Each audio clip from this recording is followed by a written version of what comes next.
Even though I'm 74 years old, what my own kids did to me still hurts me. My name is James Washington.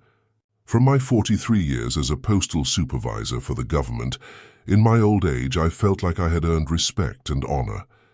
But 2 weeks after Beverly's funeral, they showed up for what they called a family meeting, even though they weren't invited. Between my son David leaned in close, and his white wife Jennifer gave him a nod. They were making planned comments while I hadn't even sipped my coffee yet. "How about this, Dad? We're lucky to care at all, enough to be helpful. Being proud can get you places, but being sensible is what matters." I put my drink down and paid attention. That night, I got into Beverly's secret folder and called her lawyer to talk about starting the plan for Portugal. Please tell me where this story takes place before I start writing it. In the comments, please let us know where you are reading this. If your family didn't think much of you, hit like and subscribe. Growing up in Birmingham, Alabama must keep going for my generation. But inside our small house with 3 bedrooms and a front porch, Beverly's well-kept garden was a safe haven of love and care that I thought my kids could understand. Beverly insisted that I paint my kitchen a light yellow color, even though my preference for white people turned into a battleground where they tried to sell my freedom. When the phone rang at 6 in the morning, David's voice was tense with repressed anger, known when he was a teenager and asked for gas money. He wasn't asking now that he was 42. Someone bought the house so I wouldn't have to live there by myself. They already knew how much I would get for it. Being stuck in spreadsheets, figuring out how much I'm worth in square feet, and being told that a black man my age couldn't do it, could possibly handle his own matters. They thought I was in debt like many of our neighbors, and that Beverly's medical bills had put us out of business. They had no idea that Beverly Washington had been years ahead of them by 10 steps. As they learned how to play checkers, she taught her husband how to play chess. "David," I said in a low voice, "you've been planning this for a while." "That's called being responsible," said he. "We can't just sit here and wait for something to happen to you." I just let the phrase sit there rough and harsh until something bad happens. "Thanks for caring," I replied, but my voice was as quiet as the light on the kitchen counter in the morning. I hung up before he could finish. "Dad, but—" "I'll think about it. Short, easy-to-read points should sell me my life." It took Jennifer's silver BMW an hour to get into my driveway with the accuracy of a surgical tool. She left with a leather portfolio that most likely cost more than my monthly grocery bill. And she had her blonde hair pulled back. Beverly called it a boardroom bun.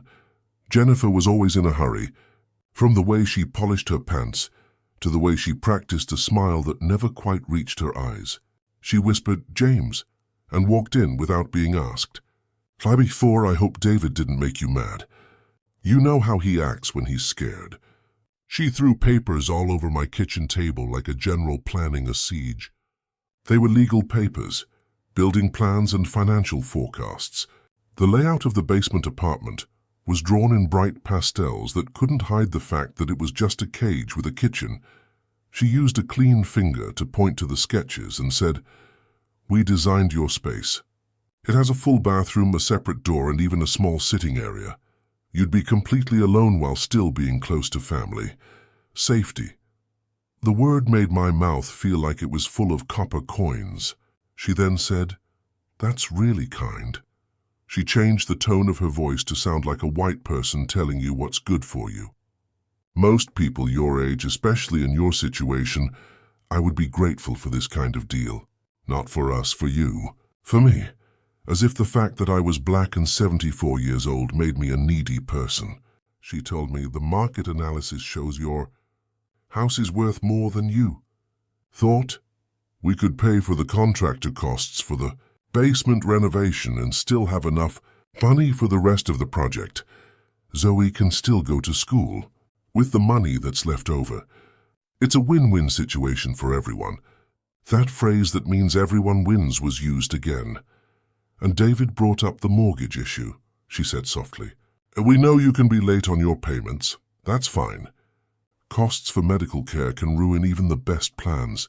Before I could tell her what she did wrong, My daughter Keisha's Camry pulled up behind Jennifer's BMW. Keisha went outside and looked like she could have been somewhere else. After working 2 shifts in a row, her nurse's scrubs were all creased up.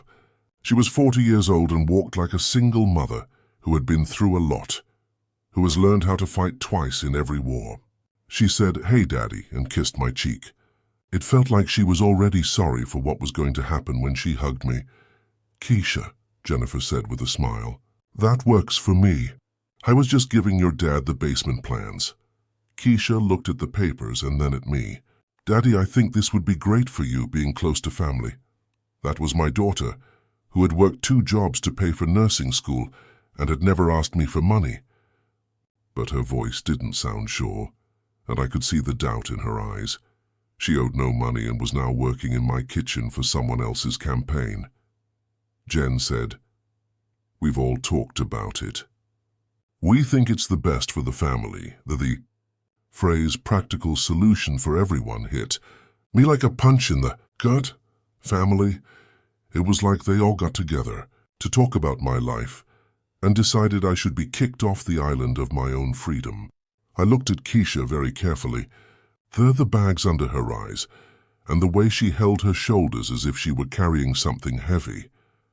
"When did this meeting happen?" I asked her softly. She couldn't look me in the eye. "Last week, at David's house." "We're just scared of you, Daddy. You live here by yourself." Beverly's reading glasses were still on strange tables and being heard last week.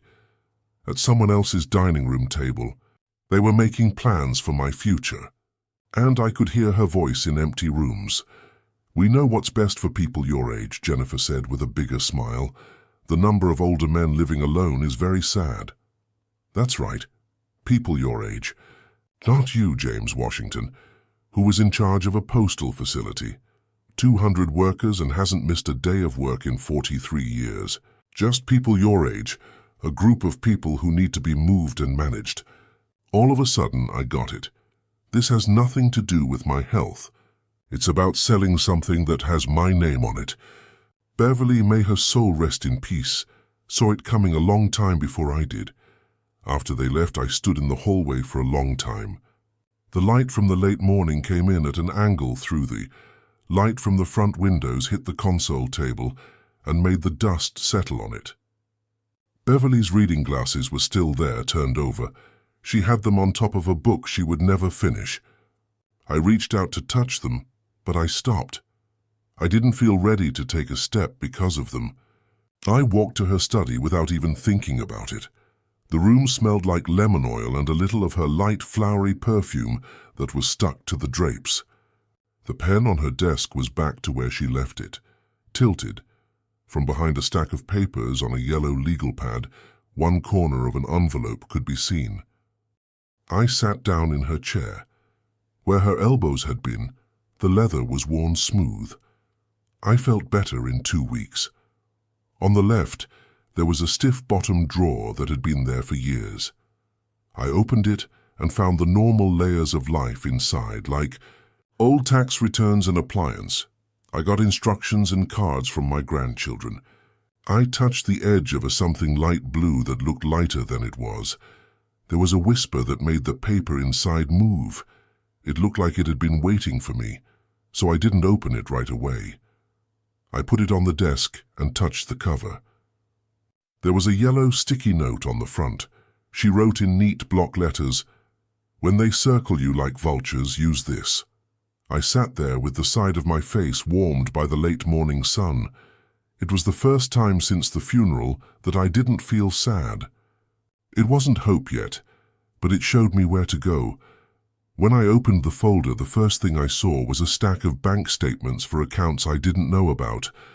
These weren't the joint accounts we'd had for years, but different ones, all in Beverly's name. One was from a small bank in a different state. There was one from an online bank that I had never heard of, and another with a small amount of money, $8,400 and $12,200. It wasn't a lot of money, but it was enough to...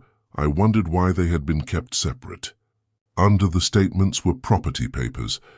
The first one, a deed for a house in Portugal's Algarve, took my breath away. Bought 10 years ago. The owner's name is Beverly Marie Washington. I wasn't mentioned. I turned the page and saw a letter from a law firm in Lisbon that was sent last spring, verifying the property's current value and offering to handle the rental agreement. Beverly had said no and written "not yet" in handwriting at the bottom of the note. Keep it secret. Not for everyone. She had kept it a secret from me. There were more papers. I had life insurance policies that I had never signed. David and Keisha were named as beneficiaries on all of them, but one of the new policies caught my eye. It was much smaller, and only one person was named as a beneficiary, Zoe Washington. Her parents were not mentioned. I leaned back in Beverly's chair. The wood that smelled like lemons looked like it had a stronger shine now, mixing with the taste of metal that had come up on my tongue. Beverly had always been careful, didn't forget things. It wasn't a mistake if she hadn't told me. It was planned. I found a small envelope in the back of the folder and opened it. Inside was a note from 2 years ago, written in Beverly's looping cursive. "James, if you found this, I'm gone. Also, the calls have already begun. If I'm right. People will circle you not because they need you, but because they want what you've made. It's been going on for years. A few comments and questions about money and how they keep track of what they don't have yet. It's always been okay with you to trust them. I stopped that a long time ago. You own the house, it stays yours. I knew they would try to make you think you couldn't handle it on your own, but it was also to keep you out of trouble with them. So, there's a second plan. You can stay in the villa in Portugal. If you need to take a break, the directions are at the back. There are times when not playing their game is the only way to win. James, don't let your kids think that being kind means you're weak. Also, don't let them think that they deserve their inheritance. They'll understand the difference." As I read, I could hear Beverly's voice. Stay calm even, not mad, but sure. I checked the folder's back pocket. There was a AA-written page with the phone numbers for the law firm in Lisbon and a caretaker in the area named Ana Santos with a key on the page. I let the piece of paper fall to the floor next to Beverly's key. It said, "Trust Anna, she owes me her life. Long story." My heart was beating fast. My mind was going fast, but my heart was still. Beverly knew this day was going to happen before I did. The storm's clouds coming together. She saw our kids figure out how much we were worth, which made me proud of their success, but we didn't know that they were beginning to see us as assets instead of parents. All afternoon, I felt like I was in 2 different times at once as I walked around the house. I saw things like the framed picture of David at his college graduation, Jen's wedding vase made of ceramic, Keisha's diploma from nursing school, and Zoe's drawing of our garden in crayon all felt like proof in a case I wasn't even aware I was building. When I got to the kitchen, I saw that Beverly had put the spice rack together by height instead of by letter. That's how she always said it looked better. Now, though, I was interested in how many small, planned choices she had made that I had never thought about. In the late afternoon light, I stood at the sink with a glass of water and watched the garden glow gold. I remembered the last time I talked to Beverly. Before she got sick, she and I talked about the kids. I told her, "They love you," annoyed, that she had been rude to David the last time he came to visit. "They love the loving part of me that helps them," she had said. At the time, I thought it was just one of her darker moods. It came back to me like a warning I didn't pay attention to. That night, David called again. I didn't answer. He called me and left a message. "Dad, just think about what I said. We can make this easy for you. Don't make it harder than it needs to be." Maybe it's easy for him. Following an hour, Jennifer replied, "We'll talk on Saturday. Bring Zoe. It will be great to see you." I got the message, "Bring Zoe." I felt like a guest, not a host. I put the phone down on the table and went back to Beverly's study. There it was again, still on the desk. This time I opened it and read Zoe's insurance policy. The date was from last year, a long time after Beverly was diagnosed. She had decided what to do. I turned on the study lamp when it got dark outside. The nice warm pool of a picture in the back of the folder got hit by light on the edge. There was Beverly and Zoe in the yard. They both had straw hats on, and their hands were dirty from planting herbs. Beverly had her arm around Zoe and a big, happy smile on her face. This is what Beverly wrote on the back. I looked at that picture for a long time. Teach her how to keep what's important. There was only the sound of the old clock on the wall in the room. Even though it was slow, Beverly insisted that we keep it. I considered calling Zoe to tell her everything to her. The note from Beverly said, "If you need to disappear," not "if you need to explain." I shouldn't have shown my cards at that time. Not yet. At midnight I locked the door to the study, for the first time in a long time. It went into the drawer at the bottom of my desk, not Beverly's. The key to the villa was in the small safe behind the bookcase, the one that just Beverly and I knew about. I stood there with my hand on the shelf, with her ears tuned in to the quiet house. In the dark I could almost hear Beverly's voice. "You don't have to fight the way they want you to." The next morning I got up early. Yes, this time I drank the coffee and sat down with a pen and paper at the kitchen table. One column was about what they know, and the other was about what they don't know. The first list wasn't very long. I thought the second one would be faster, but it took longer. At last, the sun came up over the garden.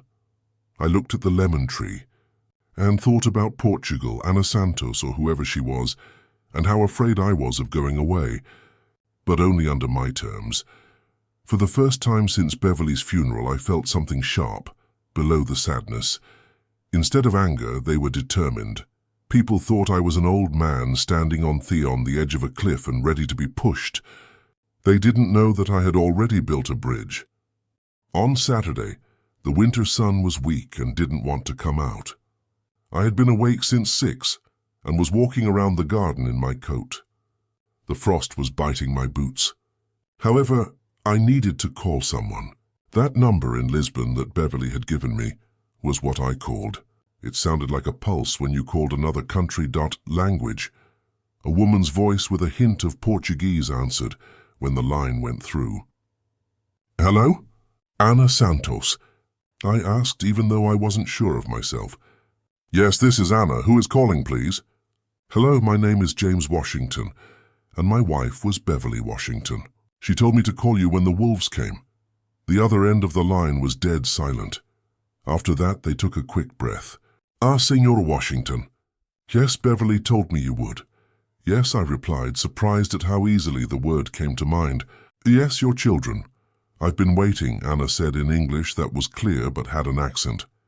"Your Beverly was a very smart woman. She knew this day would come and got everything ready." "Anna," I said, "Beverly told me you owed her your life. Can you tell me more about that?" There was a long pause, and then Anna's voice died down. 15 years ago, your wife saved my family. Even though my husband was a good person, he wasn't very good with paperwork. It's not easy to fill out immigration forms. Our lawyer was dishonest. He took our money but did nothing. My children and I were going to be sent back to Portugal, even though they were born in the United States. As she talked, I could tell she was upset. Beverly, she was teaching English to immigrants at the community center at the time. She was moved when she heard our story. Washington, I turned into a lion. She found us a good new lawyer. She sat down with us at every meeting. She made sure we knew what was going on. She even paid the lawyer's fees when we weren't able to. "That sounds like Beverly," I said in a low voice. "But that's not all," Anna said next. "If the immigration judge was being tough, your Beverly called and wrote to people and fought for us like we were her own family. Because of her, my kids were able to stay in the US and go to college. My daughter is now a doctor. Son, he works as a teacher. Because of your Beverly." I closed my eyes and saw Beverly. She was strong and protective. And she fought for people she barely knew because it was the right thing to do, Anna told her. 2 years ago, she came to me while she was sick, but still planning and protecting, and said, "Whatever you need, Anna will do." She asked me to watch, to keep the house in Portugal ready. She also said that James would need a place to live one day, where the wolves couldn't follow. "Is the house ready?" "I found out," Anna said, "always, all the time. I check it once a month. The sheets are clean, the papers are in order, and everything else is fine as well. The lawyers in Lisbon have them ready for you to sign. Your Beverly set everything up so you could leave, Senor Washington, and have peace." Something changed in my chest, and I felt a weight leaving me that I didn't know I had. "Anna," I said next, "I think it might be time." "Sim," she whispered, and I could hear the smile in her voice. "I will call Lisbon today, you say? It's going to be ready when you get there. What about Senator Washington?" "Yes. Your Beverly was right about you and the wolves. They don't understand how strong you are." After we hung up, I stood in Beverly's study and looked out at the garden we had built together. The lemon tree needed to be pruned, but I had to get on a plane. It had been a while since I had been able to breathe. I didn't wait for David and Jennifer to come over with their spreadsheets the next morning, as well as plans for the basement. I had to be on time for my own appointment, sat in a brick building in the middle of town that had been restored. It was in a place that made a good impression without drawing attention to itself. I saw his name written in Beverly's address book. The note said, "Trusts the process, not the performance." It was written in her neat handwriting next to the note. A middle-aged black woman with soft eyes worked at his front desk and offered me coffee and water, both to honor the tradition. I was shocked at how young Peter was when he came out. He looked to be about 50 years old and was calm, like someone who knew that most legal problems were really just people issues that were dressed up. He told them, "Washington, I'm sorry for your loss," he said, extending his hand. "Beth was a wonderful woman. You knew her. 3 years ago she talked to me about making plans for her estate. There was no doubt that she was thorough and determined. She said that he told us he was getting ready for a war that hadn't started yet." I put Beverly's blue folder on the table between us where we were meeting. "I believe the war has begun," I told you. Slowly, Peter took out the folder's contents. With each page, the look on his face grew more interested. When he got to the house deed, he stopped and looked up at me. His answer was, "She gave you full ownership of the property 2 years ago." "Stop claiming," she said. "Your kids can't legally claim this property as their own since the deed was legally recorded and there are no liens on it." "She was watching out for you," Peter just said. "Beverly told me how much money your family needs from you. Also," she said, "people were mean to you when you were younger, when you were looking for a place to live." "Tell me about that." 1975, when they were first looking at homes to buy and loan applications, were turned down or took longer to process in more suitable neighborhoods. Beverly had studied fair housing laws, made a list of all the unfair practices, and fought until we got the house we wanted in the neighborhood that's where we planned to raise our kids. Peter said, "She learned the system so she could beat it. And she taught you well enough that you can help me beat it now." He got out a legal pad and began writing. "Let's do this. First stop. Tell the real estate agents your kids have talked to that they can't help them buy a house, to bid on or sell your property, and doing so over and over is considered tortious interference." I replied, "They found a buyer." Peter replied in a flat voice, "They found disappointment." Second, we're going to send an official notice to the county recorder's office saying that no one else owns the property but you, and that it is illegal to try to sell or mortgage it without your written permission. I saw him work. His pen moved along with the just right like a surgeon.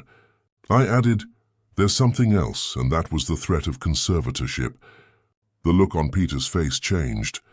It's not okay to say something like that without proof. Conservatorships are meant to protect weak people, not adults who are easy to deal with. Are you having trouble thinking, Mr. Washington? None. Have you ever been careless with money? For 43 years, I've worked for the federal government. I have great credit and have never gone bankrupt or had a lot of debt. Are you aware of any health issues that might affect your decision-making? I take medicine for my high blood pressure, so it stays under control. That's all. He wrote down more things. Then asking for conservatorship would be pointless and might even be seen as bothersome. We will write a response that shows you know what you're doing. He looked up at me with a serious face and said, "And your kid's money needs." Mister, I've seen this happen before. Grown children who think their parents' money is theirs, who think their parents' kindness means they can't do anything with their inheritance. It happens more often than you might think. How so?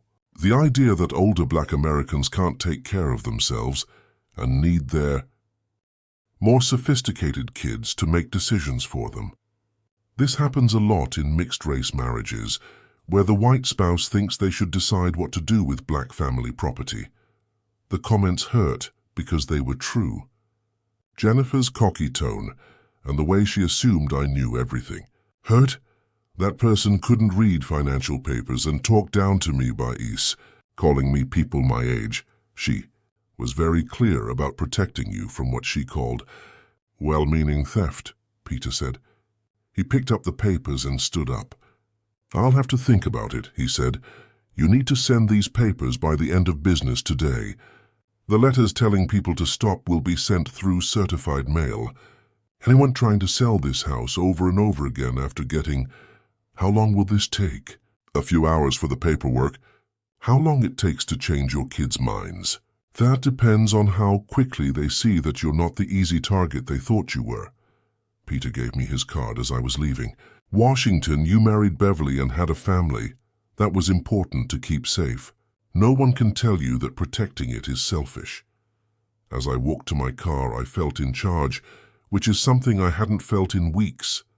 It's not the fake sense of control that comes from acting like everything is fine. It's the real thing.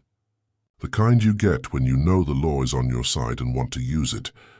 I got a PO rental at the post office on my way home. Box. Small things that show you are independent but still on their own. When I got home, David had already left me a message. Hey, Dad, let's talk. Jennifer heard you were meeting with lawyers, but you don't have to. We can work things out as a family. Family. That word didn't sound as warm anymore. Changed into a weapon. I deleted the message and went to Beverly's study. For the first time since she died, the afternoon light coming in through the windows made the room feel calm instead of haunted. I opened the folder again and looked at There is a picture of Beverly and Zoe in the yard. Beverly told Zoe, "Teach her how to keep what's important," written. Class had already begun. On Thursday, the sky was the color of every morning when I woke up. I thought today would be the day when everything would end. David called at 8:30 and said, "Dad, we need to meet today. Enough with this lawyer nonsense." I called out. My house, 2 o'clock, said, "Bring anyone you want." At 2:00, David's SUV showed up. Jen's BMW came next, then a third car I didn't recognize. David got out first, his jaw setting like a rock. Then Jennifer and a man in a suit who yelled, "Lawyer." They walked into my kitchen like a court. David, wearing expensive shoes and having a great haircut. "Hi, Dad. My name is Jeff Morrison," he said without any courtesy. His family has used him as a lawyer for years. Jeff shook hands with just the right amount of warmth, of a man whose job it was to deal with bad people. Washington, David, and Jennifer told me what was going on. "I'm here to help clear up what no one seems to understand." "No misunderstanding," I said, and I stayed at my own table. Jeff smiled at his black client like a white lawyer would at a black client. "Your clients want to sell my house without my permission. Men they think they can handle. I think people have gotten the family's plans mixed up. Everyone just wants what's best for you." "Everyone?" I asked her. "Who is everyone?" David stooped down. "Dad, you haven't been able to think straight since Mom died. Grief can make you lose your mind, especially at your age." "My age," I replied. "What's so bad about my age?" Jeff asked casually. "Mr. High Washington statistics show that older people, especially those who have recently lost a spouse, often find it hard to make tough financial choices. The only thing your kids want is so you don't make mistakes," they said. "Protect me," I replied. "What do you mean?" "From making choices you might later regret," Jennifer answered. "The house is a lot of work. The taxes, the upkeep, and the loneliness." "Loneliness," I replied. "Is that what you mean?" Jeff took out a folder and asked, "Is this what we call independence now?" "Dear Mr. Washington, I looked at some information about your property that was available to the public. The taxes alone make up a big part of your fixed income. How do you know how much I make?" "Well," Jeff began, David said that your pension and Social Security probably don't cover all of your costs." "Did David say anything else?" Jeff stood up again. "Listen, we all want the same thing, a safe, comfortable future for you." "The basement apartment plan is very generous," I said, kind. David lost his temper when he heard a basement. "Dad, stop joking around. We're here to help you. If you won't listen, we'll have to. Look into other options." "What options?" "Legal guardianship," Jeff said without much thought, "is a common way to help older people who can't handle their own affairs. It smelled like smoke when you said people can't take care of their business."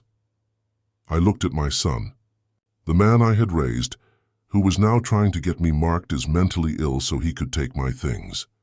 I asked him softly, "You'd really do that?" "Only if you make us," David replied. "Dad, you're stuck in the past. You can't live in this house. You need some help picking the right things." I took my phone out of my shirt pocket and said, "Rational choices." Putting it on the table, the red recording dot was easy to see. The room was quiet. Jennifer screamed, "You've been recording us!" "For my own safety," I said in a calm voice. "I've been listening in on conversations." It was no longer professional for Jeff. "Mr. Washington, and this is the state. It is illegal to record conversations without permission," I said. "We're one party to the, if the other person agrees, I'll record my own conversations in my own home." I looked at David straight in the eye and said, "You just said you would have me labeled incompetent so you could take care of my property. That threat is now saved on several devices and backed up in the cloud. If you try to carry it out, I will use it as proof in my defense." David's face turned white. "Dad, I didn't mean—" "You meant exactly what you said," I stated. "Jeff, as a court officer, you just took part in what sounds like a plan to steal an old person's property rights. How do you think that will go with a judge?" "I think this meeting is over." Jeff stood up all of a sudden. "I agree," I replied. "David and Jennifer, please pay close attention. I'm not giving you my money, moving into your basement, or selling my house. I will fight back if you try to use the law to force me to do something else." Jeff was already on his way to the door. "David, Jennifer, I think we need to rethink how we're going about this." "Our approach?" David asked her. "There isn't an hour anymore." Jeff was very loud when he yelled it. "I can't represent you in a conservatorship case against someone who is clearly competent and has written down your threats. That would be the end of my career." Jen turned around one last time as they walked away. "James, please don't make this harder than it has to be." "I'm not making it anything," I said. "Yes, you are." After they left, I sat in my kitchen and stared at the phone on the table for a long time. It was too late. The recording had ended on its own. In a short time, we no longer thought we were a close-knit family because of them. When Beverly was buried, I felt like myself again for the first time since then. They didn't want to deal with the sad widow. They wanted to deal with James Washington, the man who had fought racism at work, housing discrimination, and all the other problems that life had provided him. Lynn was right about the wolves. She was right about me too, though. I had to talk to her one more time that night. I couldn't wait a minute.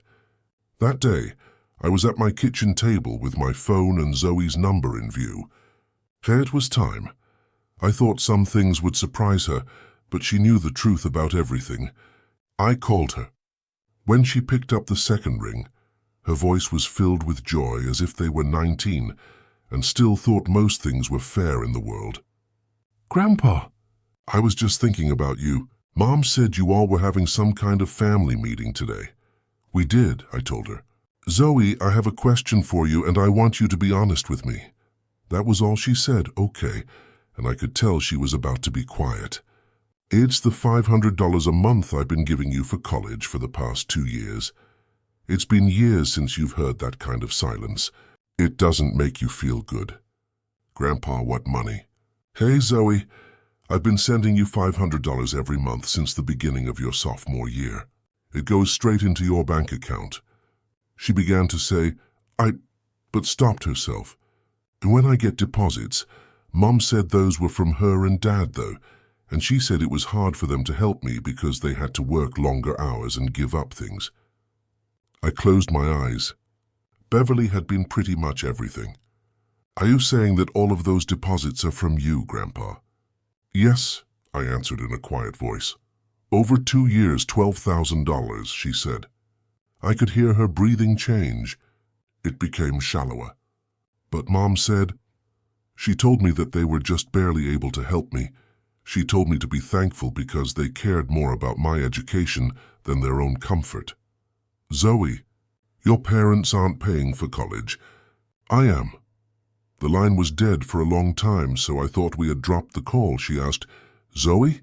I'm here. I just don't get it. Why would they lie?" "Because pride is hard in our family," I told you. "As a child, your mom saw her parents and other families have a hard time. She learned that asking for help was a sign of weakness, and being helpful was a sign of strength. It was her goal for you to see her as strong." "But it's not their money," Zoe said.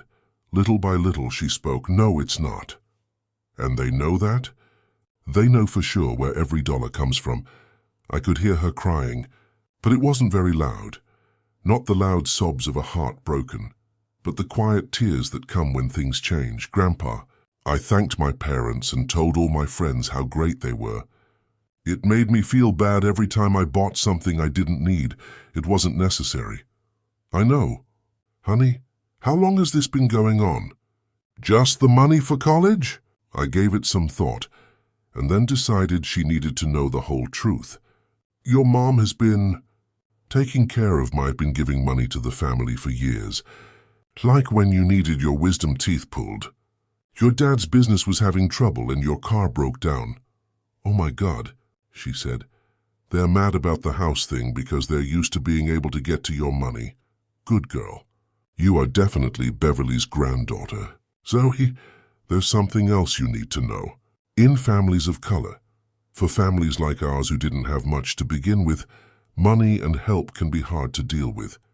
They're not bad people, but your parents don't know the difference between being proud and being honest." "What do you mean?" "Your mother learned from her mother that asking for help was a sign of failure, but giving help was a sign of strength. You are strong and deserve respect. She needs to think she's the one helping when I do." Zoe said. "That's wrong," I replied. "It's human." "But it's also wrong," she said. "Even more so if it means lying to you." "Grandpa, what about my dad? Does he know?" "It's always been clear to your dad where the money comes from. He would rather let it go, though. In this case, your mom should write the story because it makes them look good." Zoe didn't say anything for a long time. When she finally spoke, her voice was different. "Older by more years. That's why they want to sell your house. They think your money belongs to them." "Part of it, yes. And the basement apartment thing? A method to keep track of my funds while still having access to them." "That's disgusting," she replied, and I liked how angry she looked, her voice. "It's good to be angry." "Anger, you're right. Zoe, I want you to know that helping you was the best thing I've ever done. Your study, your future. That is definitely worth the money, but you should know who is really making it happen." "Grandpa." "Yes, sweetheart. This weekend I'm going to talk to my parents when I get home. You don't have to—" "I do," she said. "These people were upset that I spent money that wasn't theirs. They let me write thank you notes to. They lied to me about giving up things they didn't have to. That's not just telling me a lie. It makes me a part of it. When we hung up, I felt something I didn't expect, relief. Zoe knew the truth and what it meant. She was mad because she had been lied to and had to do it. She would have been glad. Our granddaughter was smart enough to know when someone was lying, even if it was in the name of family loyalty. After 20 minutes, the phone rang. Keisha. Zoe called me and cried, "Daddy, what did you say to her?" Someone paid for her college. I told her the truth. There was silence. Did you really think I wasn't going to tell Keisha in the end? I hoped that as a family we could figure this out without her. She said it wasn't like that, but her voice didn't sound sure. You brought her into it the day you decided to take credit for my help. How was it back then? There was another long pause. I wanted her to be proud of us and know that we could take care of her. You can be proud of helping without lying. I'm sorry, Daddy. It felt good to be seen as good parents when she thanked us. We've been having a hard time at my cost. Yes, she said in a low voice.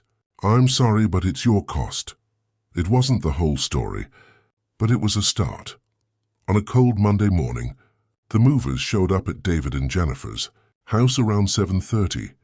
I asked for that time because I knew David would be getting ready. Jennifer would be in her kitchen window making organic smoothies and checking her iPad for updates from people in the neighborhood on social media, while Rodriguez, the crew chief, was at work. He asked me, "Are you sure about this address? You know how important it is to be on time." When I hired him, I was very sure, I stated, and make sure they sign for everything. From my parked car 3 blocks away, I watched as the white moving truck drove down their well-kept street. People in Oakwood Heights would gather outside to watch moving trucks. People in the area would gather at the windows. People walking their dogs slowed down, and joggers had a reason to stop and stretch on the nearby sidewalks. The workers began unloading the boxes in a very organized way. I made sure to give each box a clear name. On the note, David Washington, personal items from James Washington, was written by hand as planned, so there was no doubt about who was sending what to whom. David's shiny plastic high school football trophies were the first things to come off the truck. A 17-year-old boy used to think that touchdowns and college offers were the only things that mattered. Behind them was his Letterman jacket, which was still wrapped around him. In the box from the dry cleaner from 1998, David never wore it after graduation because he was an adult. They felt bad about what teenage David had done, and the neighbors were looking now for sure. Mrs. Patterson, the neighbor next door, had given up and was sitting on her porch with her coffee mug. Across the street, the Hendersons' blinds were just open enough for us to see them.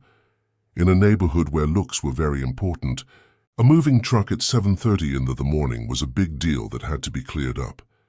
Next up was Jennifer's wedding china. The fancy place settings she insisted on getting, but had never used because she worried about stains and chips all the time. 12 place settings for a woman who didn't have guests over very often and liked to use disposable plates for convenience when she did. It looked like the crew chief had given bad news before when he rang the doorbell. From the window of my car, I could see David answer the door in his bathrobe. His body language screamed even from 3 blocks away. His hair was still messy from sleeping. Each package had a typed note on it. There was doubt and growing shame. I said the same things in a businesslike way. "David and Jennifer, I've had these things in my house for more than 20 years. I thought you should start with your own property, since you want to take care of things and property now. Everything is still the same as when you left it. Thank you for acknowledging receipt. James Washington." The beauty of the move wasn't in how harsh it was, but because it made sense. I wasn't taking or breaking their stuff. I was just returning what they already had, which made them face the truth. There is a difference between having something and storing it, and between being responsible and being easy. David probably wore his bathrobe and slippers outside to make the show less of a deal. Late. Their teen son was now brazenly recording with his phone from their front yard, likely already posting on TikTok with hashtags about broken families in the suburbs. Jennifer looked great in fancy pajamas that probably cost more than most people spend on clothes in a month. Even at 7:30 in the morning, her golden hair was beautiful, the boxes with the look of someone who had just found termites in the foundation of her house. The crew chief put out his clipboard and asked people to sign it. David signed it with the stiff movements of someone who is shocked. And Jennifer stood next to him with her arms crossed, clearly thinking about the damage to society. Telling your neighbors that your old father-in-law just gave back things from your childhood in public is not a good idea. What story makes you the victim in that case? There were at least 6 neighbors outside when the car drove off. They were walking their dogs, jogging, checking their mail and watering plants that didn't need it. People you don't want to see when your family business turns into a stage show. My phone rang on the way home. "What the hell was that supposed to do?" David asked. "Property management," I answered calmly.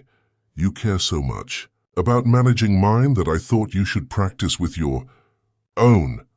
You embarrassed us in front of the whole neighborhood. I brought your stuff back to your house." "How does that make you look bad?" "I'm sure you know what you did," she said. "But are you sure?" She picked up the phone and said, "James, this was rude and pointless. What are people going to say?" "Unless you tell them otherwise," I replied. "They'll think your father-in-law cleaned out some of his storage space. Then you'd have to say why you're so angry about getting your stuff back. The trap worked great because it was so easy to set.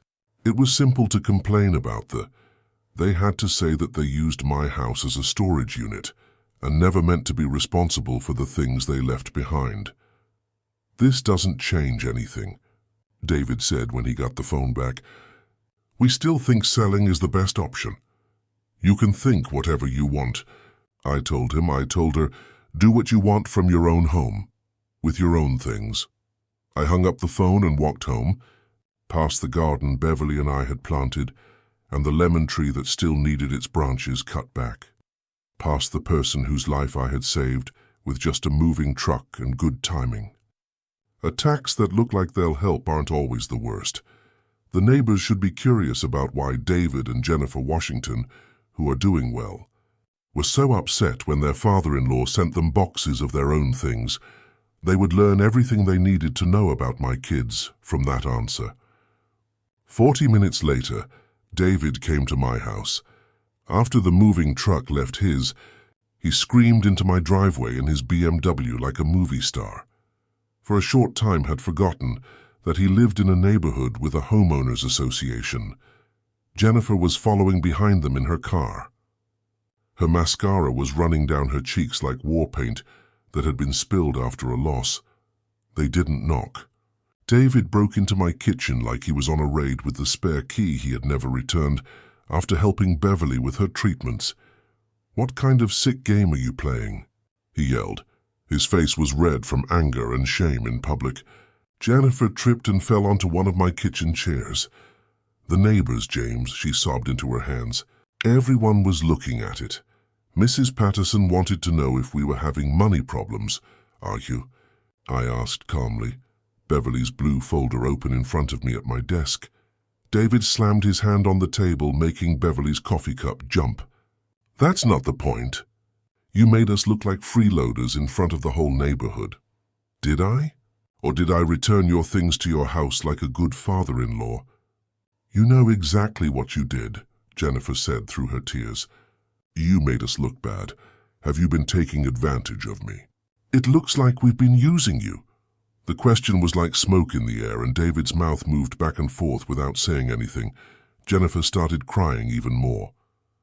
"That's what I thought," I said in a soft voice. "Now both of you sit down." David finally sat down when he heard my voice. I pulled out the paper I had been keeping safe for this moment. Beverly filed her second property deed only 6 months before she died. I began by stating, "Your mom was a smart woman, smarter than any of us thought she was. Years ago she knew this day would come. While she was still alive, she watched you both figure out how much money you would get. The deed was slid under the table. David quickly read the paper and grabbed it. This house and the 2 acres of land it sits on are no longer mine to sell. What is this? Filed with the county 6 months before your mother died, I said. A conservation trust. It will always be a family home, so the land can't be built on or sold. That's impossible, Jennifer said. I told her, you looked at the records you knew to look for. She wiped her eyes. We looked at the public records. David's face was turning a scary purple color. Your mother was very careful about when and how to file. You can't just give away our money, I quietly replied. I didn't give anything away. That was your grandmother. She didn't give it away. She saved it for the right person. Only Zoe Washington will benefit from this, and in the future, I wrote on another piece of paper. The Washington Family Conservation Trust has her as a trustee. She will not only get this house, but she will also have to take care of it so that future generations can live there. After that, there was a deep silence. I could hear a dog barking down the street, the fridge whirring and the kitchen clock ticking. Jennifer asked in a low voice, Zoe? But she's just a kid, I told her. She's 19. Old enough to vote, old enough to join the military, and old enough to know the difference. Between inheriting and having the right to something, David found his voice. This is crazy. What are you leaving us out of? I didn't leave anyone out, I replied. Your grandmother made these decisions before she died, based on what she saw about you. Virtues. She believed Zoe would take better care of this property than any of you. Jen asked, based on what? After seeing Zoe spend the summers, she worked in the garden while you two argued about your property taxes. You asked her what she could do to help, and she did the same. Because some things are more important than money, I said as I got up and walked to the window to look at the garden Beverly and I had built together. Last year, your grandmother said something I didn't get. This family has a tradition of treating its seniors like assets, rather than relatives. By this, she meant her parents, family, how people in our group forget to show respect for each other in order to get what they want. I turned around and faced them. She saw you both counting our house, which is the same thing you did to us, your social security checks and our money, as if they were already yours. Getting ready for our funerals before we died. David quickly got up. That's not right. Threatening to take someone to court for conservatorship because they won't sell their house is also not right, I told you. And telling your daughter lies about who is paying for her college. Also, don't use your dad's sadness to guess how much a house will sell for. Jennifer looked up at me with red eyes. Is that it? It's been 20 years of marriage and no kids and we still don't get anything? What did I say? You get what you've earned. Which is a very costly lesson about the difference. It was between family and opportunity. I closed Beverly's folder when I got back to the table. There will always be a trust. The property can't be sold. Zoe will get it and enough money to pay for it when she turns 25. What money? David said with doubt. The money your mom saved from all those mortgage payments we said we couldn't afford, I said. Investing that money you saved when you paid off your house early makes it grow. Over the next 6 years it goes up a lot. I looked at them both. They were two people who I forgot that they didn't know what family meant because I had known them for so long. I said, you can contest the trust if you want, but I should warn you that your mother knew this would happen. She left very detailed notes about your financial expectations, your attempts to pressure her into home equity loans, and your suggestions about maximizing our assets to get her to get home equity loans. Your ideas about maximizing our assets. David fell flat like a balloon that had been popped. The girl only looked at the table. I added in a soft voice, one more thing. The trust says that anyone who tries to fight it or force Zoe to sell will never be able to get back into the house. Trips, holidays and family gatherings are all included. Your mom wanted Zoe to be able to make her own decisions without any help. Let them make their own decisions without any help from me. I walked up to the front door and held it open. "I think we're done here," I said. Jennifer turned around as they walked by. "James, please, one more time. We are family." "Family doesn't threaten," I said in a low voice. "That they could steal your house by making you look like you can't handle it." Once they were gone, I stood in my kitchen and looked at the spot where it had the folder for Beverly in it. Today the house felt different. Not empty, but clean. Like the weather that follows a storm. I picked up the phone and called Zoe. "How did it go, Grandpa?" "Your grandmother's plan worked perfectly," I told him. "What do we do now?" The lemon tree still needed to be trimmed, and Beverly had planted the rosemary bush the year Zoe was born. In the garden I could see them both. "Now you go home and I'll teach," I told her, "how to care for what's important." 3 days later I was in my bedroom, staring at the clothes that would take me to my new life from an open suitcase on the bed. Life. Enough clothes for 2 weeks. Beverly gave me a shaving kit for our 20th wedding anniversary because she liked the way sandalwood smelled. There is one picture of Beverly and me at Myrtle Beach in 1987. We were both laughing at something I said. I called Anna the night before and told her I'm ready. She told me always, all the time. My house has been waiting. I had a ticket for Thursday morning. It goes to Faro one way and stops in Newark on the way. I used the travel fund card that Beverly gave me, the one she said was for when we dare. It's funny how being brave looked a lot like running away until you realized you were running towards something. It was around that time that I heard the door open. There are footsteps and keys in the lock. She still thought she was free to go and come as she pleased. Her voice, shaky but firm, rang through the house as Zoe asked, "Grandpa?" She was in the kitchen with a duffel bag that looked like it was thrown together quickly packed. Her hair was in a ponytail, and she looked like she had made a decision that both scared and thrilled her. I asked, "Are you going somewhere?" "With you," was all she said. "If you'll have me." Sitting down at the kitchen table, I felt like I had lived for 74 years. "Dear sweetheart, I'm not going back." "Yes," she said, sitting across from me with her hands on her hips. She looked like she was praying or getting ready for a fight because her hands were crossed. "Grandpa, I've been thinking about Grandma wrote that note to teach me how to keep what's important." "And?" "I can't learn that from my parents. I've learned my whole life that what matters is what other people think, what makes you look good and what makes you happy." With each word, her voice got louder. "But Grandma, she got it. She knew that what matters is what you protect, build, and give away." I looked at this girl, a young woman with Beverly's eyes and her own sharp mind. "What about college?" "I talked with my boss. I'm free for a year. Going to a university in Portugal might help me learn the language, get used to living there, and figure out what I want to study instead of what everyone else thinks I should study." Zoe laughed sharply and meanly, and it made me sad for what my kids had taught her. My parents are worried about their social standing because they live in a neighborhood they can't afford and drive cars they can't afford. They depend on other people's money to live their lives. They don't need to help me. Their lifestyle is based on borrowing money from other people. They live in an area they can't afford and drive cars they can't afford.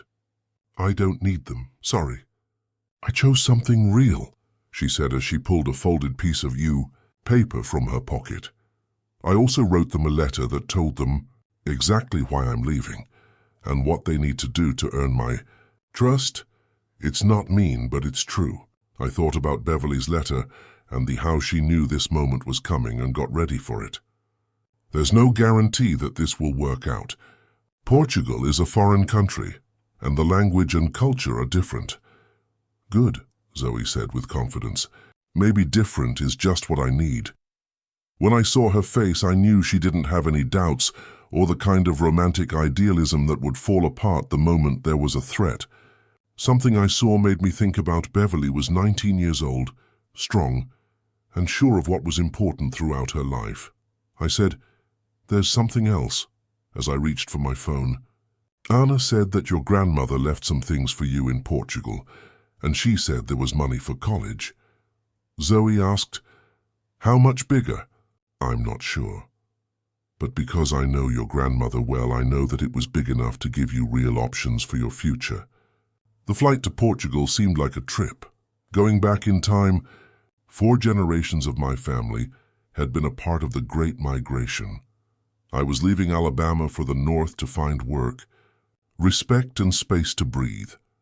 James Washington's great-grandson is not running away from wrongdoing, but toward opportunity. Zoe slept most of the ride with her head on her lap. She looked younger than her 19 years when she was on my shoulder.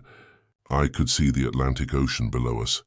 I thought about Beverly and how she must have known this day was coming and been ready for it. Beverly had been getting Zoe ready for this, not just the house and the money moment without any of us being aware of it.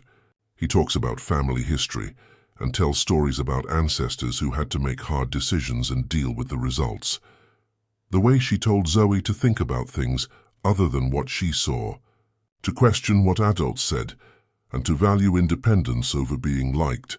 Beverly has been taking care of her granddaughter, who might pick Portugal over ease of living, truth over comfort, and chance over safety.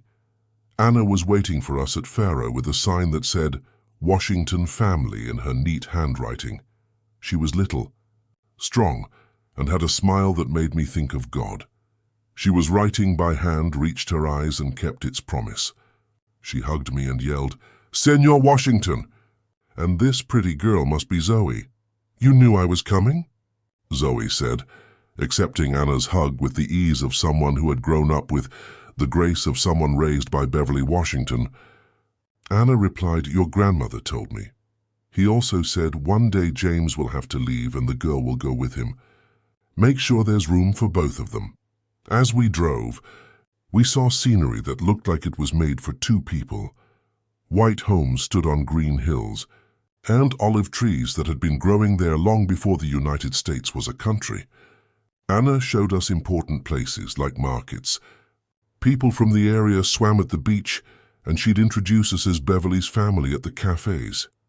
"Your grandmother came to see you once," Anna told Zoe as we turned onto the road with stone walls.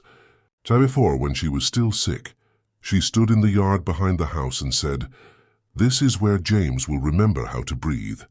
Zoe will find out who she is here too. Around a bend, the house was visible. It had blue shutters, red tiles that looked like they had seen better days, and white walls. Brazil had 100 storms, and the bougainvillea grew over the garden walls like a purple party. I looked at Zoe and saw the wonder in her eyes as she took in the place her grandmother had picked out for us. "Home?" Anna said simply. "What do you think?" she asked as she looked around at the place her grandmother had chosen for us. Zoe slowly went on, "I think Grandma knew exactly what she was doing. She said she would be back in the morning and left us with clean sheets and a dish of lemons." Zoe and I sat on the terrace and watched the Mediterranean dot turn black from blue. "Grandpa," she asked, "do you think they'll try to find us?" I replied, "Eventually." But by then I thought about Beverly's letter, the college fund and the conservation trust when I asked myself, ready for what? While she was waiting in a Portuguese bank, she told us all the ways she had been getting ready for this moment, but none of us knew what she was making. All set to show them the difference between having a family that owns you and one that lets you go. Zoe leaned on my shoulder, just like she did on the plane, and I could feel something. It was the first time since Beverly's death that I felt like the future was opening up without closing down. Tomorrow, we were going to start learning Portuguese. We were also going to start making our own life in the village by meeting the other people who lived there, instead of what other people want. But tonight, 2 generations of the Washington family were finally free to get to know each other. We listened to the sea while sitting in the warm Portuguese air, who we were when no one was looking. The house was exactly what Anna said it would be. I was not ready for what Beverly's letters had told me. White walls that let the sun shine in the morning, and the blue shutters looked like they were painted by someone who knew the difference between decoration and invitation. The red tile roof has been through storms and seasons. It looked like it was built to last. The floors inside were cold terracotta that the ground felt real, and I could see rolling olive groves from the living room. As I walked down to the Mediterranean, I could see why Beverly had chosen this spot. It was made for people. Your Beverly came here for her treatments. Anna said this as she showed us the rooms. 3 times she didn't tell anyone. For hours she would plan while sitting on the terrace. Zoe ran her fingers along the built-in shelves that were already full of English and Portuguese books. What are you planning? It was simple. Planning you, both of you, Anna said. She knew this day would come. The kitchen was small, but it had everything it needed. There were copper pots that sparkled like promises, and a window that looked out over the garden and showed the lemon tree. Anna had stocked the fridge with the basics. Anna reached into her bag and pulled out an envelope. "There's something else," she said. "She gave this to me 2 years ago and told me to give it to the girl just when she was here. It was cream-colored and heavy, and it had Beverly's clear handwriting on it that said Zoe." Zoe took the envelope very seriously, like it was a holy book. "In this house, ready to listen. Should I read it now?" Anna told us, "You can do what you want, but I think your grandmother would want you to read it where she wrote it." She led us to a small desk by the window and said, "Put somewhere the writer could see the garden while they worked." The wood was smooth from being used in places, and I could picture Beverly sitting there while she made plans for us to escape during her secret visits. Zoe sat down at her desk and took out the letter. I saw her eyes move across the page. The expression went from being interested to recognizing something to something deeper. When she was done, when she looked up at me, her eyes were filled with tears. "She knew," Zoe said in a low voice. "She knew just what are they going to do. How would I feel? What do I need to hear?" I was interested. Zoe cleared her throat and said, "Zoe, if you're reading this, it means that you were brave enough to follow your grandfather when he did something very brave. It means you picked truth over ease, chance over safety, love over duty. Your parents aren't bad people, but they thought they were in charge of you because they loved you too much. They thought they were taking care of you, but they were really just taking credit for things they didn't do. They're more excited about you. They care about you as a person, and that kind of love always has rules. I've seen the same thing happen 4 times in our family. Kids who see their parents as resources instead of people, and parents who see their kids as resources instead of people. Families that value achievement over faith and parents, who believe that their child's success shows how valuable they are. You are able to change that, not just for yourself, but also for the children and family you might have someday. Now you know why your grandfather's money. What's the point of having this house here while the money is in the bank in Lisbon? Why has Anna joined our family? Some people say that being family means putting up with any behavior people have toward you. Because you are related. That's not family. That's being held prisoner under a better name. Real family is made up of people who love you enough to let you down, believe in your dreams even if they don't come true, and celebrate instead of trying to change it. Your grandfather gets it.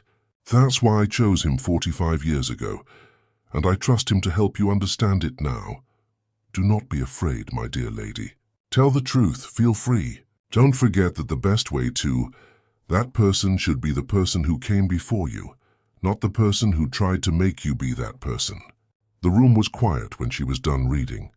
The wind moving through the olive trees and the sound of the sea far away were the only sounds.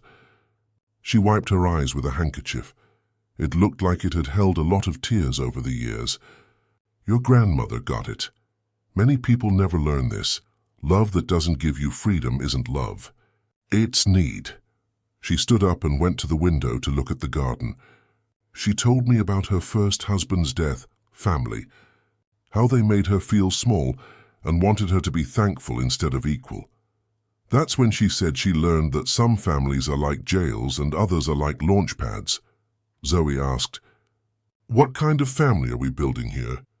Anna stared back at us with the smile of someone who has found freedom. Things are tough.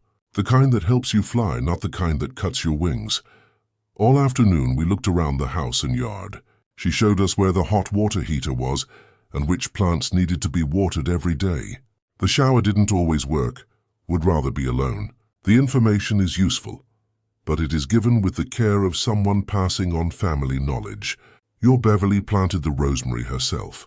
She pointed to a big bush next to the kitchen door and said, as Zoe learned, she picked the lemon tree because it would remind James of home. Some things need time to grow, but they are worth the wait.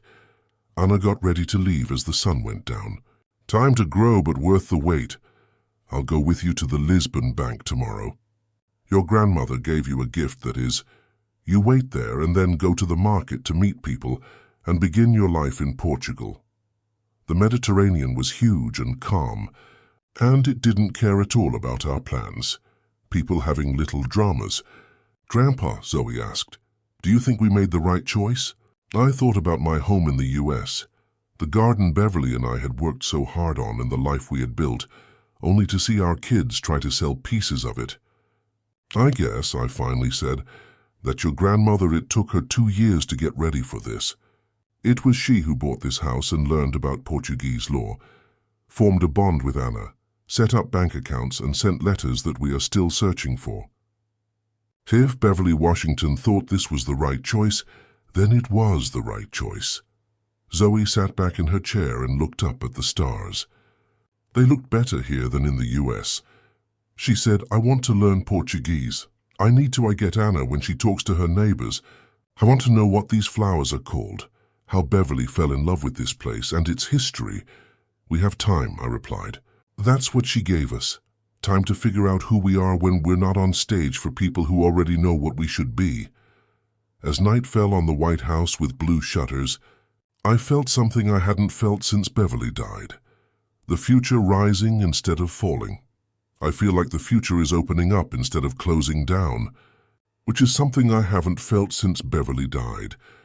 Tomorrow, with the help of a woman who loved us enough to let us go, we would start to make our own life. After 2 months, Zoe began to dream in Portuguese. I was as amazed by her change as someone who saw a butterfly hatch from its chrysalis. She would get up every morning and walk to the bakery in the hamlet to talk to Senora Martinez, talking about her grandchildren, the weather with Manuel, who was in charge of the olive fields, and bargaining with the fishmonger as he brought his catch-up from the sea. As I walked around the neighborhood with my granddaughter, people would greet me with "Bom dia, Senor Washington," the little streets. "Hey there, Mr. Washington." Even though they had known us for 8 weeks, people had lived in that village for 800 years, so that length of time was fine. It was proper that Anna introduced us, which in a Portuguese village means more than just telling people who we are and why we belong, who you are and why you belong. She would say, "This is Beverly's husband and granddaughter." Beverly was the American woman who helped my family stay in the US and together. They're now part of our family. 2. It was a simple equation that grew. Language and nationality. Because Beverly had helped Anna, we were welcome. In a culture that valued loyalty and thanks, that was enough to get him a passport. Like someone who just found out they have skills they didn't know they had, Zoe was very involved in her neighborhood. She taught English to kids in her area to help Hannah's daughter Sophia learn it. She started a weekly conversation club for kids where people who spoke Portuguese could improve their English and she could practice her Portuguese. She even got the priest in the area to let the club meet. Anna told her, "Your granddaughter has a gift." She helped the church reach out to African immigrants by using what her grandfather had learned to help people from different cultures get along. While we watched Zoe handle a heated argument about water rights between 2 women in the village one night, someone said, "She sees links where other people only see differences." It was true. Zoe had inherited Beverly's ability to find things. They both agreed on when they didn't. Not only translate words but also meanings, to help people understand when they thought they were disagreeing but were really just confused. An afternoon, I helped Anna go through the files of her late husband. I found something that made Beverly's connection to this area more clear. Someone named Sofia Santos and her family all had college transcripts in a folder called Important Documents, Miguel's brother. They both graduated with honors from college in Lisbon. Their tuition money was traced back to Beverly Marie Washington, an American who was kind. "She never told you," Anna said when I showed her the papers. "Your wife paid for all of my kids' schooling. Everything. College books and living costs. 8 years of payments, never missed one." I slouched heavily on Anna's kitchen chair, overwhelmed by yet another secret act of kindness from Beverly. "Why didn't she tell me?" "Because she knew you would be worried about the money. You were saving for your own grandchild's education." "Beverly, she found other ways to help my family without taking from yours." "Other ways?" Anna asked with a smile that looked like someone remembering a jokey lie told by a friend. "And your wife, finding extra work was easy for her. She did things like translating paperwork, tutoring immigrant kids, and helping people fill out government forms. She said it was volunteer work. Yes, but it was free work that made the money. People offered her money to help her, but she refused to take it. Instead, they paid for her children's school. Your Beverly is a very smart woman. That night, I told Zoe about her grandmothers. So Grandma didn't just keep Anna's family from being deported?" Zoe asked. "She listened as if she were getting religious instruction." "From being sent back," Zoe said. "She put money into their future." "For 15 years, I replied. "Now Sophia is a doctor, and Miguel is a teacher. Others only saw problems, but your grandmother saw potential." Zoe kept quiet for a while. She did nothing but look out at the Mediterranean as the sun went down. She finally spoke, and her voice was full of new promise. "Grandpa, I know what I want to study." "Portuguese literature?" So I told him, "I want to do what my grandmother did," so she said, "International law, but on a bigger scale. I want to help legal families stay together and help people get through systems that aren't easy to understand. They made to keep them out. Let communities get along without giving up their individuality." When I looked at my granddaughter, I saw that Beverly's vision was getting better. It's not just the money or the plan to get away. It's also the reason. Beverly didn't just bring us here to get away from how greedy our family was and show Zoe what it meant to be kind, not as a tax break, but as a way of life. She said, "The law school in Lisbon is good," said when Zoe told her what she had chosen the next day. "Sophia knows the academics there, so she could put you in touch with them. And I'm getting better at Portuguese," Zoe said, "for college classes. The priest and I have been reading legal papers. He says I can understand words that are hard to understand." Beverly had been working on more than just money the whole time. And I saw it in the way my granddaughter planned her future. She looked like she had finally found her calling. It's not only a way out, it's also a place to begin. It's safety, but also a moral goal.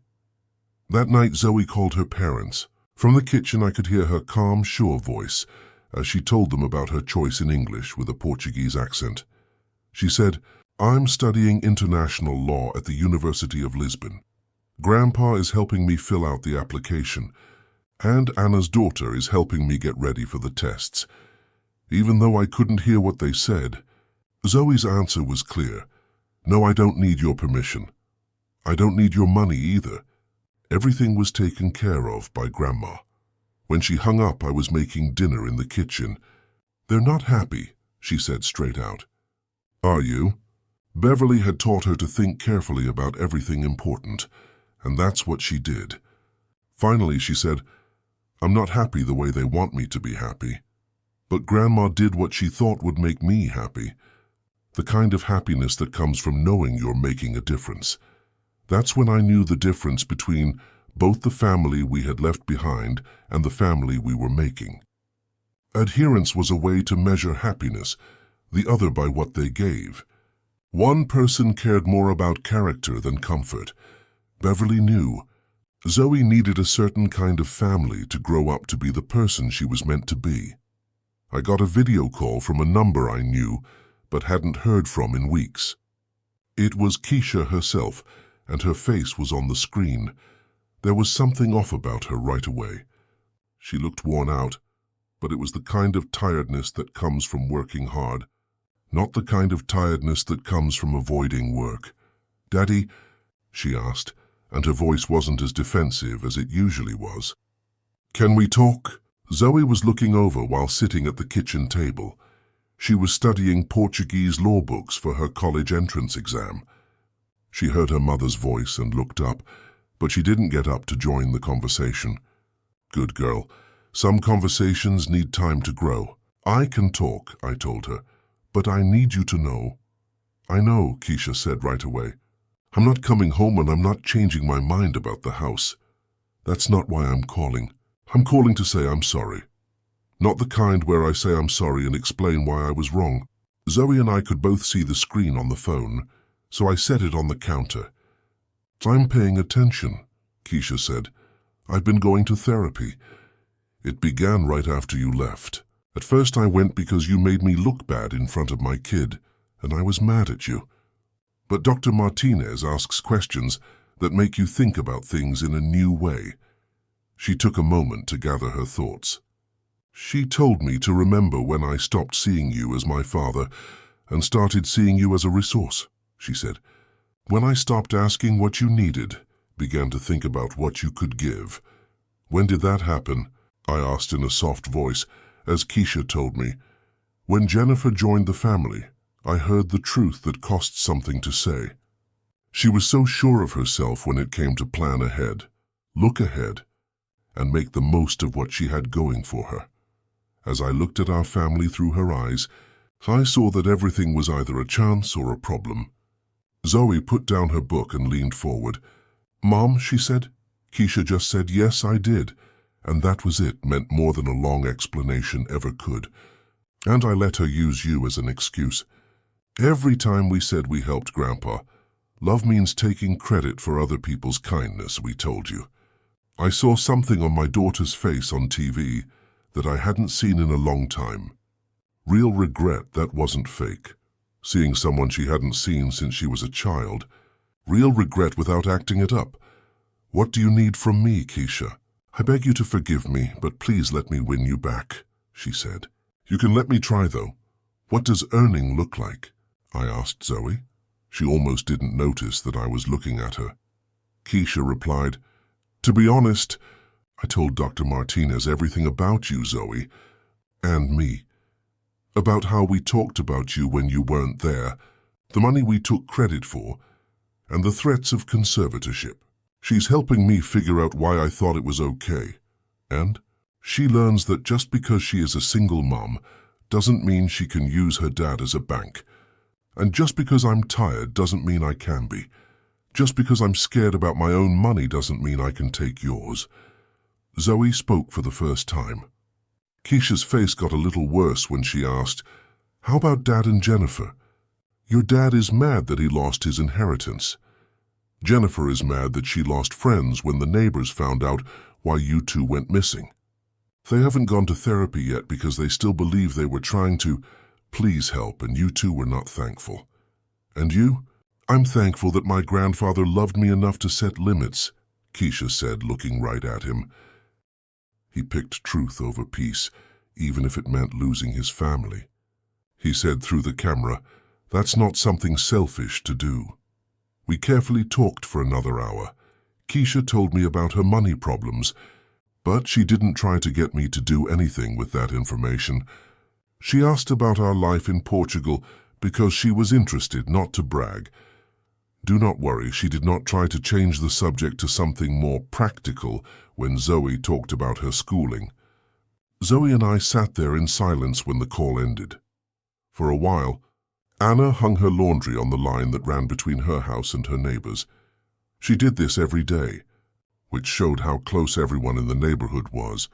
"Do you think she means it?" Zoe asked. "I think she means it," I told her. "But it's still not clear if she can keep up the work it takes to mean it. Should we let her come? When she's earned it." I thought about the question for a long time. "When she can prove that she sees me as her dad and not her answer to your money problems. She won't try to get you to do what she wants when she's with you. Instead of becoming a lady, you should be the daughter they want when you get home." Zoe agreed and nodded. "I agree with Grandma that limits are important. Not walls that keep people out, but gates that show them how to get in." After 3 months, Keisha called to say she had gotten a second job to pay Zoe back the money she had borrowed. After 6 months, she sent me a letter she had written to Zoe. Zoe was responsible for the lies they told about how much money I gave them. I called her once a month and she said, "I want to visit." "Not to get you to come home," I told her. "No, I'm not checking to see how well you're managing your money. I want to meet the brave daughter who is making her own way in the world because I miss my dad. When you're ready," I told her, "the gate will be open." Sometimes people get along quickly when they're happy and feeling angry of resolution. Some people take their time and build things up, one honest talk and one boundary at a time. At a time, you can choose to put relationships ahead of ease. Keisha learned that love is more than just getting what you want from other people. The goal is to help them become that person, even if that person is tough to deal with, not the person you thought they would be. Things had come a long way, and Beverly would have been pleased with it. Work slowly, honestly, and hard to build a family that frees you instead of shackles you. A year after we moved to Portugal, I was in the garden behind our White House. I saw Zoe work on her Portuguese with Anna's grandson, who was in town from Lisbon. The talk like water finding its level, it went from one language to another. I was amazed at how natural it had become. She can live in 2 different worlds at the same time. Beverly set up a trust fund that was due on. When Zoe turned 20, she became financially stable on her own, which had nothing to do with my charitable work or her parents' hopes for her. $200,000 that were put to good use and grew. It had been a long time since Beverly made plans for us to leave. Zoe can pick any college she wants, in order to avoid having to think about how much it would cost to let down someone who loved her. She chose to make her own life. I want to use some of it to help Anna grow. Zoe told me about the immigration assistance program while her lawyers in Lisbon were going over the specifics of her will. Grandma would have been happy with that, she said. Beverly really wanted to see. Happiness wasn't as important to her granddaughter as being kind. Keisha had been there twice and stayed in a small hotel both times. She was careful and polite both times. Village, not because she thought she could take over our space. Even though the conversations were still gentle and soft, they felt real in a way that our old family interactions didn't. Not allowed, ever. She began to see Zoe as a person instead of a task, and she began to see me as a person instead of a tool. David and Jennifer's marriage didn't last. Their way of life was being paid for by the man they tried to hide in their cellar. The divorce process was very public and unpleasant. They fought over things that neither of them had ever owned. In Oakwood Heights they lived next, till they finally got the scandal they were waiting for. David and Jennifer both learned the hard way that if you build your social status on borrowed money, it falls apart quickly when you stop borrowing money. Now, though, it was their turn to make up their own story and deal with what happened. I had taught them what I knew about respect and how to tell the difference between the two I'd love and having. I wasn't responsible for making sure they learned those things anymore. Zoe and I would enjoy Portuguese cheese and wine on our terrace at night, while the Mediterranean Sea held the last rays of light. These talking to other people has taught me a lot about parenting that I wish I had known when my kids were younger. The difference between helping and making things worse, what she said when I asked her, "Is your help making someone stronger or more dependent?" was the difference between love and control. When Beverly taught us her last lesson, she said, "Is whether you celebrate someone's independence or try to stop it. It's best to let someone be independent is the strength to live without you and the wisdom to choose to be with you anyway." I thought about the man I used to be as I stood in an American kitchen and watched his kids take away his pride. I could see the stars in Portugal way up there. I no longer recognized that man as someone I knew, but had grown apart from. She knew that this day would come. She knew that keeping the family together was not always possible. To let go, and that holding back love until it comes freely, is sometimes the best way to teach. It's sometimes having faith in the people you've raised to find their own way is the most faith you can have. Talk about the values you tried to teach them again. Zoe fell asleep while reading papers in Portuguese about the law. I put the blanket Beverly had brought from America on one of her secret trips over her. She was going to get up tomorrow and keep making her own life, with rules that couldn't be bought or sold, and money from a wise grandmother.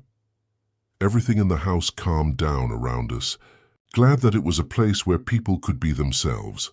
The sea and the coast talked to each other all the time, speaking the language of change and determination, as well as the hard work of slowly breaking down stone into sand. I thought about calling Keisha to tell her about how calm and hopeful things were. Instead, I chose to hold off. There are some gifts that are better when you don't expect them, and are given without being asked. In the Mediterranean, the last light went out. I went inside to get ready for bed. Zoe would have to learn new Portuguese words, facts about the law, and ways to think about what it meant to start a family tomorrow, depending on choice instead of chance. Beverly's plan worked out just the way she wanted it to. She'd not only a place to hide that is safe, but also a reason to hide, along with moral clarity and financial security. Hope. It was how she taught us to love that made us learn how to leave. By letting us go, she showed us how to make something that we should keep safe. The white house with blue shutters was where we lived. I fell asleep listening to the waves. I was thankful that my mum loved us enough to prepare us for a life she would never see, but made possible anyway. Money and property don't really show how rich a family is. Being kind, respectful, and able to tell the difference between love and manipulation are signs of a wealthy family. It worked for Beverly Washington. Giving someone the strength to be alone when they need to be is sometimes the best thing you can do for them. She taught that older people don't become wise by putting up with rudeness, but from making rules that protect both your legacy and the people who will take care of it. The gift she really gave wasn't money or things, but the way she lived her life. You can never spend too much on self-respect, and your love for your family should never make you feel like you need to shrink to make other people feel better. Before you leave, ask yourself this: do the people you care about love you for who you are or what you can do for them? If this story made you think about your own family, click here to read more. Stories that teach you how to be brave, set limits, and tell the difference between helping and letting someone help you.